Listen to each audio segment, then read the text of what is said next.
যাকে দেখে হয়ে উঠেছিলাম জোনাকি থেকে জ্যোৎস্না, যার প্রেম পাওয়ার জন্য পৃথিবীর প্রেমেই পড়া হলো না। জগৎকুল নাম দিয়েছিল তার প্রেমিকা। তাকে দেখার পর চাঁদ, ফুল কিংবা প্রজাপতি কাউকেই মনে হয়নি সুন্দর। তাকে ভালোবাসবো বলে অন্য কাউকে ভালোবাসিনি, তবে সে হয়নি আমার অর্ধাঙ্গিনী। আহ, কি ছিল তার মহিমা!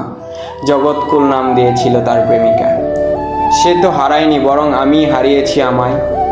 সে বলেছিল ভালোবেসে পাল্টে দেব তোমায় বিচ্ছেদের এই জামানায়। আহ, এর বিপরীতে আমার মুখে সিগারেট আর কবিতায় মানাই। ভালোবেসে হারালাম আমায়। তাকে করা স্পর্শ বা চুম্বন যেন লেগে আছে ঠোঁটের একটা কোণায়। শুধু নেই নেই সেই অনামিকা, যার নাম দিয়েছিল জগৎকুল প্রেমিকা। আমি শুনেছিলাম মানুষ চাইলে পৃথিবীর সব কিছুই হতে পারে, তাই আমি তো চাইনি চাঁদ, সূর্য কিংবা মহাকাশের কোনো কিছু হতে। চেয়েছিলাম এক জনম তোমায় ভালোবেসে যেতে।